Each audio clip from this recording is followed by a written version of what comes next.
Anil Kaushik mathematics presents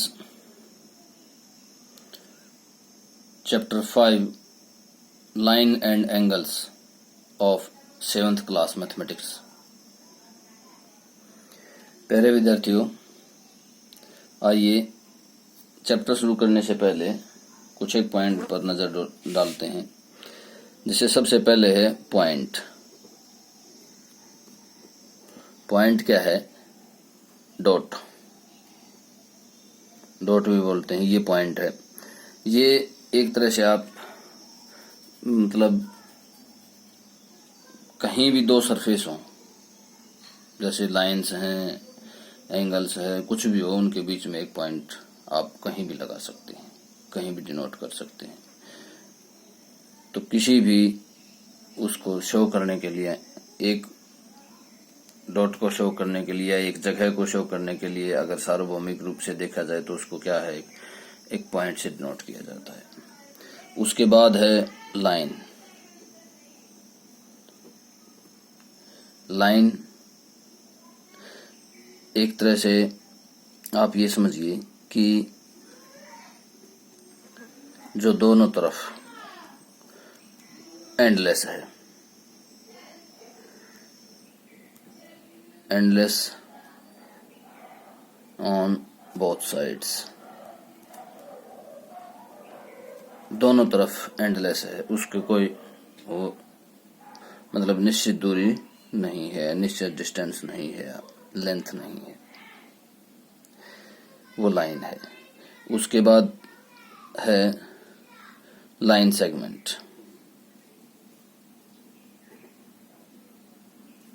line segment क्या है कि जिसकी एक निश्चित दूरी है, मीन्स शॉर्टेस्ट डिस्टेंस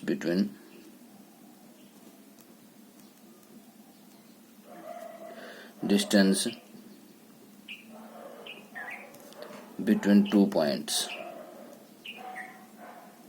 दो पॉइंट्स के बीच का शॉर्टेस्ट डिस्टेंस क्या है? लाइन कहलाता है। ये लाइन सेगमेंट है। उसके बाद है रे, किरण। मीन्स एक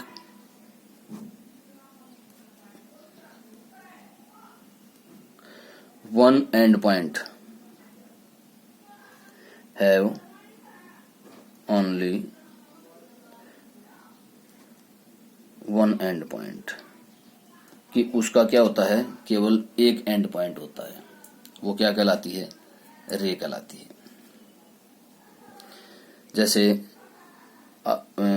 अपनी उस जो मदर टंग है उसमें, उस भाषा में समझिए कि जैसे हमने कोई बैटरी जलाई, हम बैटरी जलाते हैं तो जो किरणें निकलती हैं, हमें ये तो पता है कहाँ से निकली हैं, कि बैटरी के बल्ब से निकली हैं, लेकिन ये नहीं पता कि वो आगे कहाँ तक गई। तो वो क्या कहलाती है? रे कहलाती है, रेज कहलाती है। तो इस तरह से लाइन, लाइन सेगमेंट, रे और पॉइंट आपको क्लियर हो गए होंगे। अब आइए आगे देखते हैं। उसके बाद है एंगल, कि एंगल क्या है। एंगल एक तरह से आप बड़ी क्लासेस में एंगल की दूसरी डेफिनेशन पढ़ोगे। बड़ी क्लासेस में पढ़ोगे कि एक रे है और वो अपने एक पॉइंट पर घूमती है इस तरह से, तो वो अलग अलग एंगल्स बनाती है इस तरह से।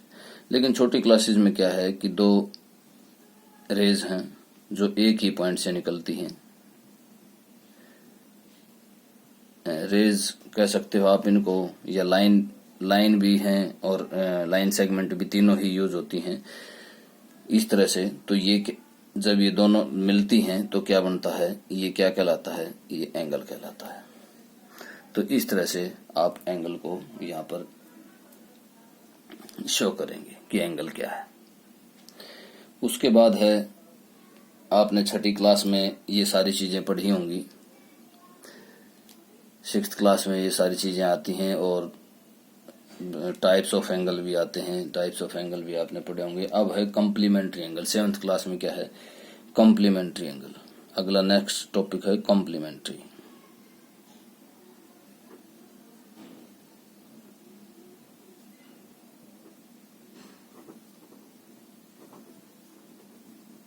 Complementary angle.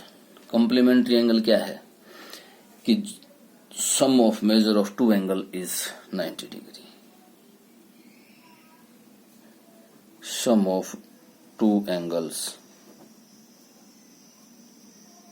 Is 90 degree. Then both are called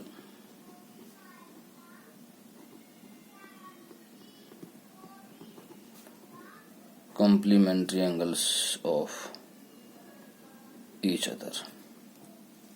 ये एक दूसरे के कॉम्प्लीमेंट्री एंगल बोले जाएंगे। एक दूसरे के क्या बोले जाएंगे? कॉम्प्लीमेंट्री एंगल बोले जाएंगे। जैसे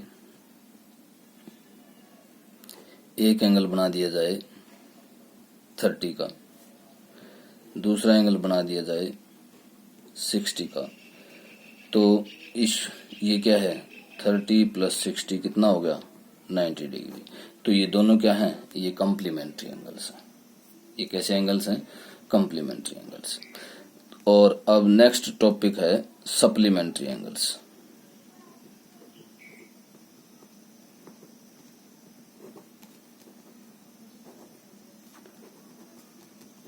सप्लीमेंट्री एंगल्स। सप्लीमेंट्री एंगल्स में क्या होगा कि sum of two angles is 180 degree. कि दोनों का जोड़ जो है वो कितना हो जाना चाहिए? 180 डिग्री हो जाना चाहिए। वो क्या कैसे एंगल्स होंगे? वो सप्लीमेंट्री एंगल्स होंगे। अब इसी तरह से इस पे भी ले लीजिए आप। सप्लीमेंट्री एंगल के लिए मैं देता हूं एग्जाम्पल। एक एंगल हमने ले लिया, ये 100 डिग्री का ले लिया। दूसरा ले लिया हमने ये 80 डिग्री का ले लिया। तो क्या है? 100 + 80 कितना आ गया? 180 डिग्री। तो इस तरह से ये दोनों एंगल्स क्या हैं? सप्लीमेंट्री एंगल्स हैं। और सप्लीमेंट्री एंगल्स इसी तरह से देखिए, कॉम्प्लीमेंट्री एंगल्स यूं भी हो सकते हैं भाई, ये 60 का हो जाए, ये 30 का हो जाए, ये भी कॉम्प्लीमेंट्री एंगल है। और इसी तरह से ये भी क्या है? ये मान लिया 60 का हो जाता है और ये हो जाता है 120 का, तो भी ये भी क्या है? सप्लीमेंट्री एंगल्स हैं एक लाइन पे भी। तो मेन बात यही है कि सप्लीमेंट्री एंगल और कॉम्प्लीमेंट्री एंगल ये एक दूसरे के क्या हैं? सप्लीमेंट हैं, एक दूसरे के सप्लीमेंट्री हैं। इस तरह से आपको कॉम्प्लीमेंट्री और सप्लीमेंट्री एंगल्स अलग अलग समझ में आ गए होंगे। अब आगे चलते हैं।